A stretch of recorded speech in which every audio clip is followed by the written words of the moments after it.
Welcome back to the halftime show here on K105. It's time for another editions of our Cougar Conversations. Today we are joined by a familiar face, and I do believe quite possibly one of the only people to have two appearances on Cougar Conversations. Grayson County High School alum, Kole Snyder. Kole, former crew member, you were on, I don't even remember, like 25 years ago, I think, when you were a member of our crew, right? You and Alex? Yeah, what was that? 2023? It was even probably longer than that. I don't even remember. I don't remember either. They do it. So that's why I'm going to ask you the first question. I don't remember when you graduated. When were you at GCHS? When did you graduate and so on? I graduated in 2023. So not too long ago, but enough to make me feel a little bit old. I've been out of high school now over 10 years. Don't even start me with that. Your best memory at Grayson County High School. Is there something that comes to mind for that? You know, I had a lot of different things going on when I was there, but I think winning district with baseball was some of the most fun I'd have. Probably the best experience I had as a Cougar. I loved that. That baseball team was so fun. Coach Nutt was great. Coach Hobby, Coach Beeler. I loved all those guys. So loved being around those guys. And that was the one at home too, right? Yeah, that was the one at home. So that was even better. You were, when you were at Grayson County High School, you were a manager for literally every single sport, I think. I think if they had a manager, you were the manager. I know you did football, you did basketball, you did baseball. Now you're managing for WKU. But first, I want to start for Grayson County. How did those experiences help you moving forward into college and so on? I'll say it kind of opened my ideas more to that. Like, I felt like there was a better chance that I knew kind of where it was going on. So when I went into Western, I kind of had it in the back of my mind. Maybe that's something I would want to do.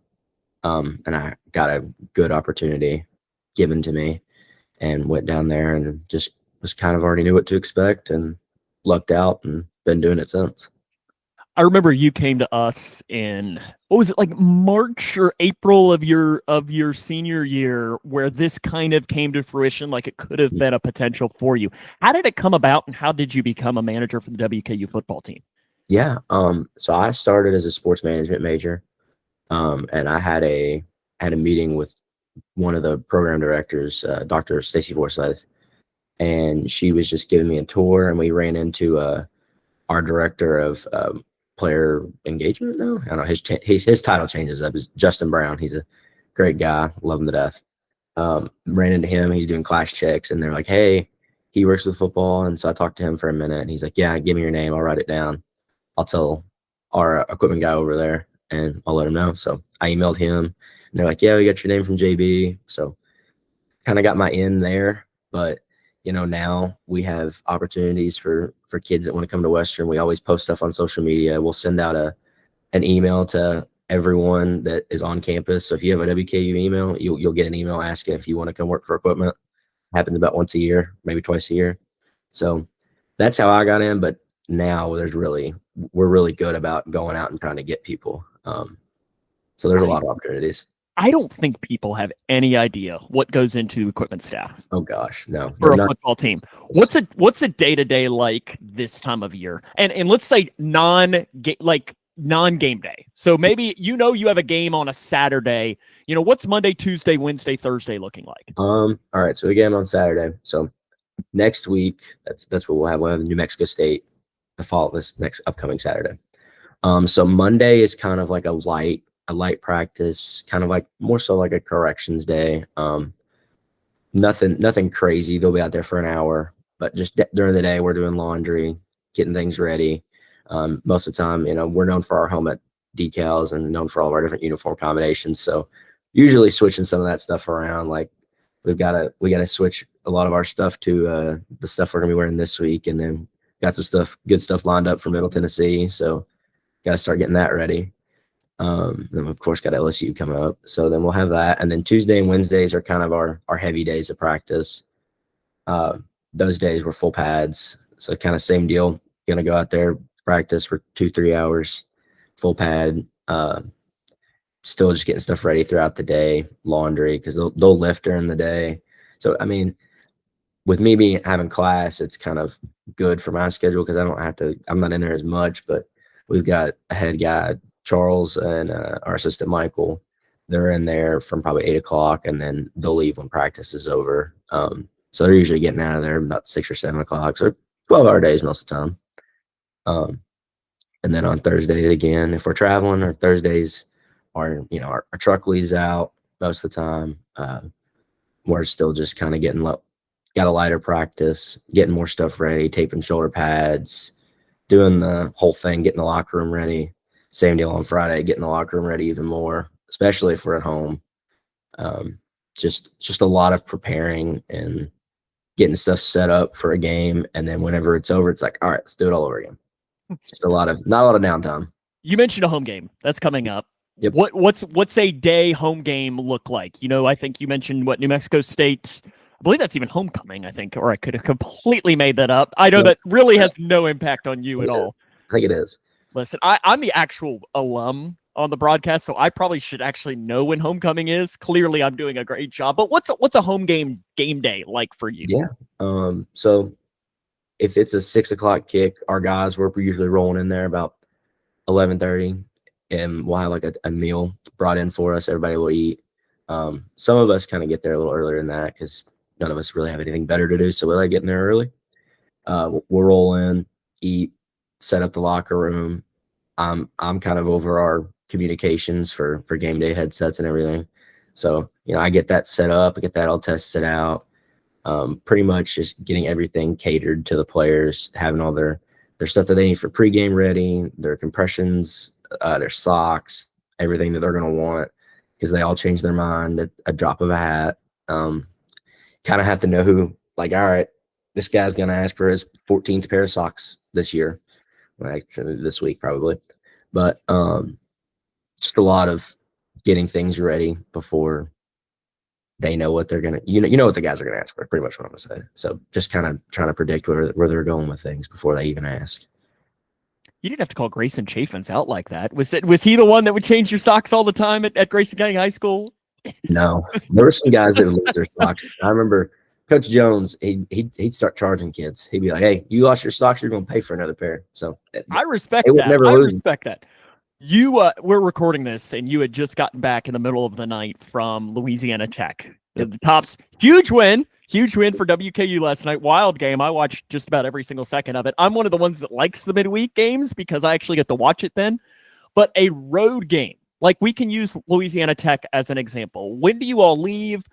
What happens when you get there? What happens during the game? What happens after? Kind of what goes into a road game.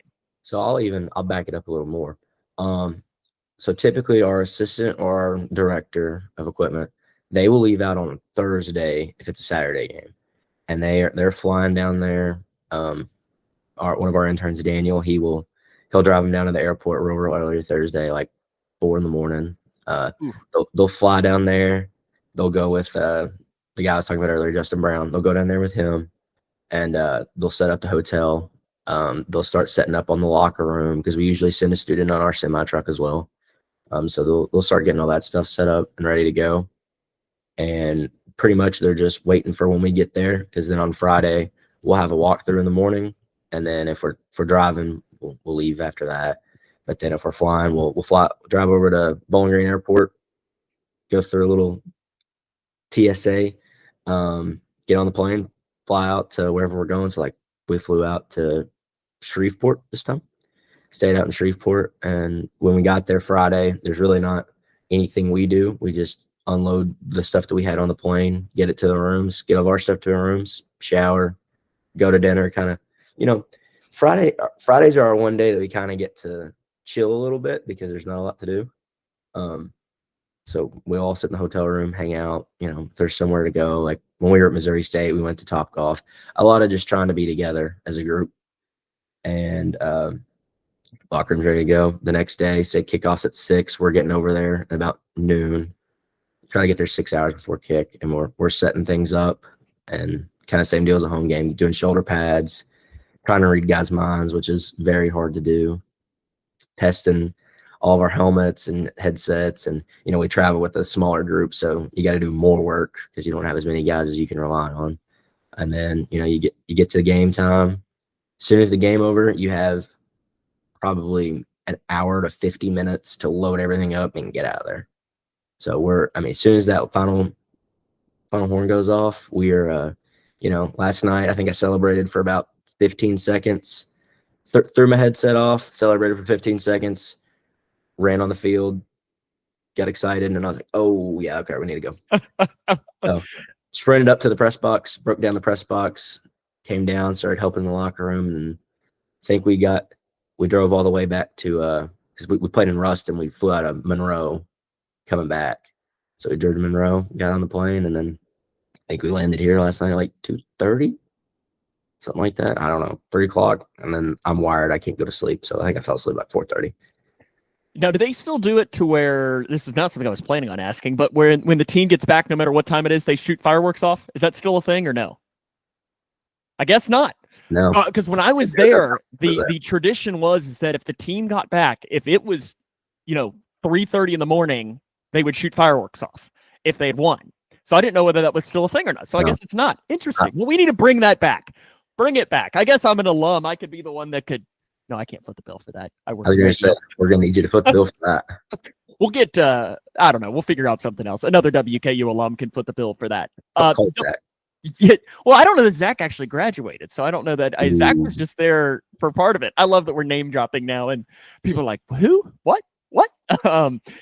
WKU equipment, though, has become kind of famous for some of their uniform designs, especially when it comes to the helmet. For a long time, obviously known with the Chrome Domes, one of the first schools that did that. And then they brought this out on the, I'm wearing the hat for a reason, on the helmet with the big red eyes. Was it last week, the FIU game, you did the, what do we call that? What is it? Yes, Zombieland celebration. What kind of goes into the process of creating some of these new designs? You're the big red, different like throwing or offensive line. Yeah, that was all really cool. What goes into that? Honestly, we're very, very lucky. We have a very good athletic department that kind of is, they're very much hands off. They're like, you all do what you want within reason.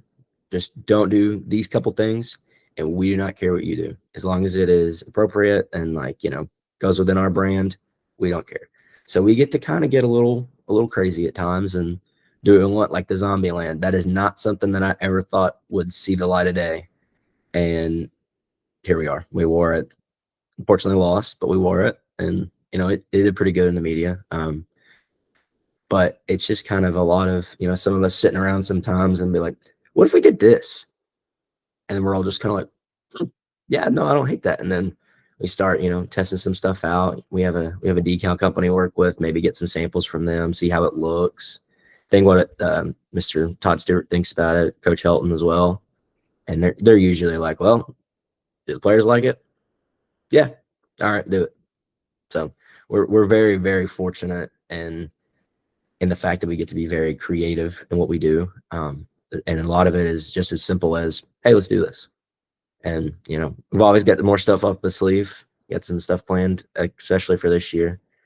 And then next year's things are already in the works there. So it should be fun.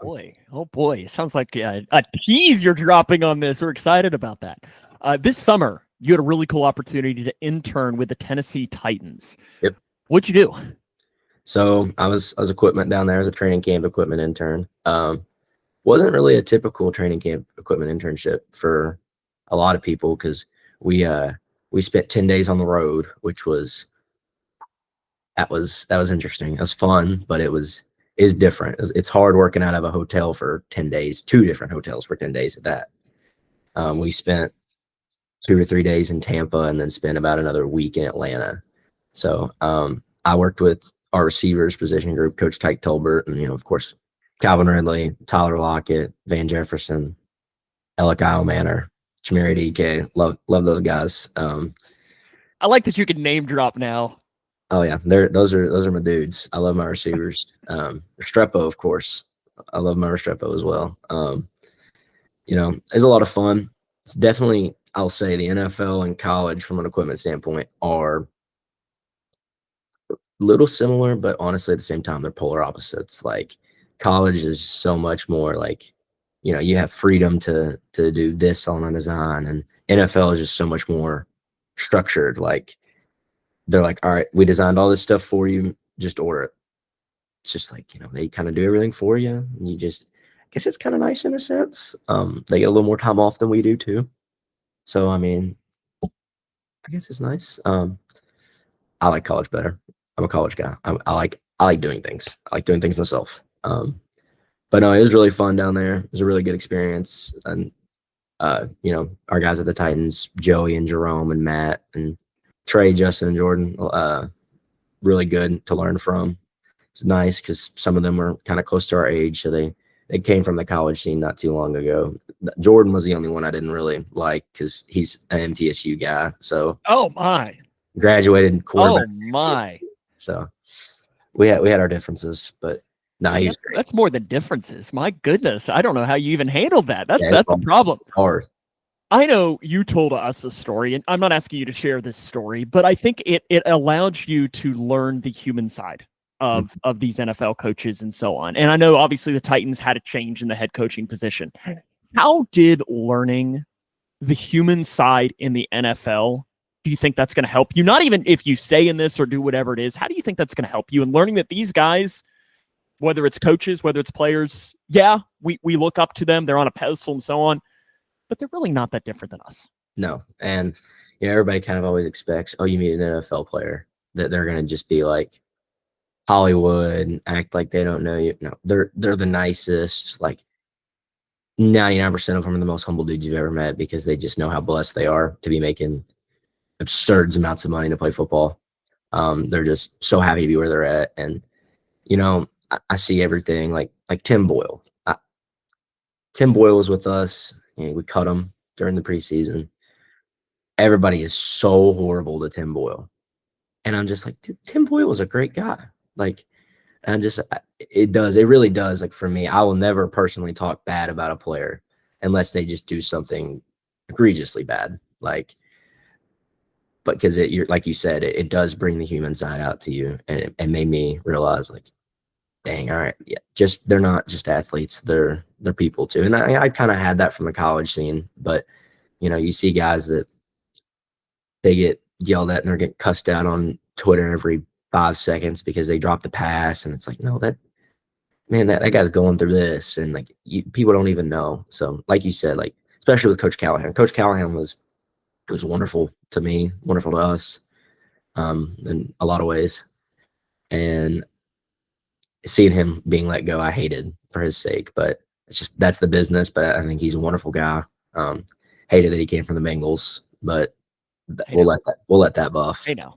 Yeah, listen here. We were building bridges here on the WKU connection. We don't need to be taking shots there. Everyone knows how I feel about the Bengals. Let's switch gears here and talk. I don't want to speak for you, but I feel like I can. I think you hit the jackpot when it comes to parents and your family. I mean, your mom and dad, Amy and Wendell, your sister, your brother-in-law, great taste in sports teams. I'll give him a shout out there. Your nephews, I like, are cheering for Kentucky too. Correct way to do things as well.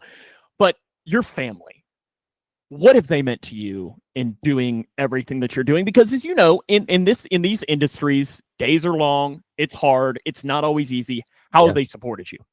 Yeah, I mean, I really gotta thank mom and dad, because at the end of the day, this isn't a paid position. I'm of course on scholarship, but if it wasn't for them helping me, like financially, helping me with my rent and everything, it would be really hard because I'd have to have a job on top of things. And they're so supportive and telling me to go after what I want instead of worrying about them and just doing what they're like. You got to do what you want. You can't worry about anybody else. Don't worry about us. Do what you want. If you want to, if you want to move up across the country for a job, go. I have a really, really good support system, and it makes me feel good every time that I do something right, because they're always the first ones to congratulate me and support me in the highs and lows of it.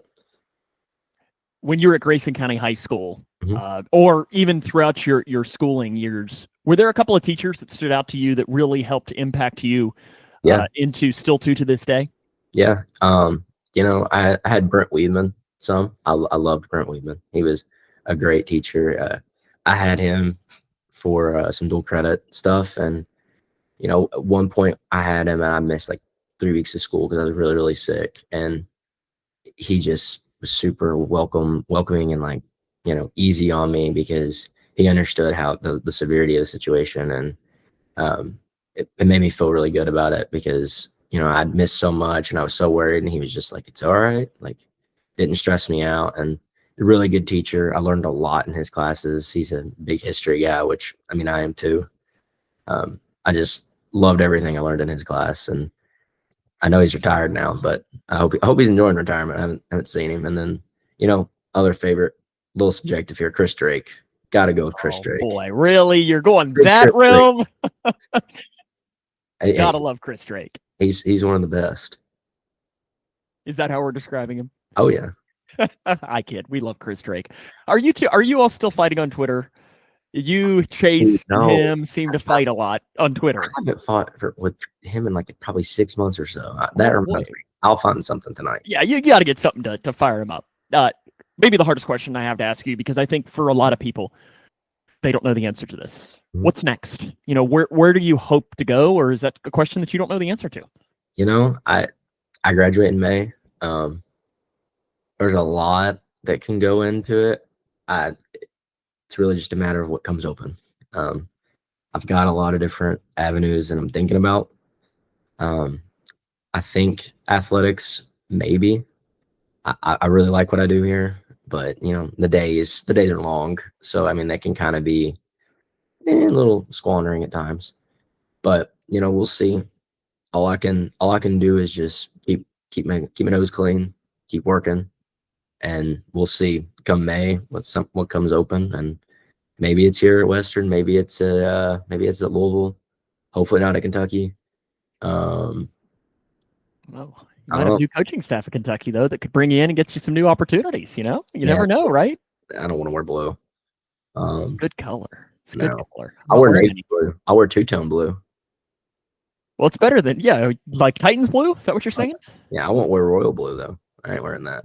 Oh my goodness. But yeah, no MTSU blue. Absolutely not. No way. We'll see though. I don't know really what's next, but hey, it's part of it. Just got to figure it out. Absolutely. I can say too, on a personal note, speaking for a lot of us, like, we're really proud of you. Like, you're doing a great job. We know how hard you work. We've seen it. And I know that Karen Lewis from the board office was saying, you know, oh, do you have any like prized pupils that you would want to interview? And I was like, well, no, but there is also, you know, and I was mentioning, you know, you and I don't want to start naming names because I'm going to forget some people that we're really proud of that have come through us. And whether we just had any impact on you at all, we're still really proud of you moving forward. And we know the sky's the limit, and we're always going to be here for you no matter how we can. And I know I'm speaking on behalf of all of Grayson County and saying that we're proud of you. Keep up the good work, man. Thank you. Remember, though, the full version of this Cougar conversation will be on our YouTube channel tomorrow. But Kole, thanks for joining us. We got to get back to Grayson County Bowling Green. How's that sound? Oh, yeah. Hey, hope it's a great game going on. Hope it is too, as we're talking into the future here. That's Kole Snyder for this week's edition of Cougar Conversations. We'll take a break. The halftime show will continue after this.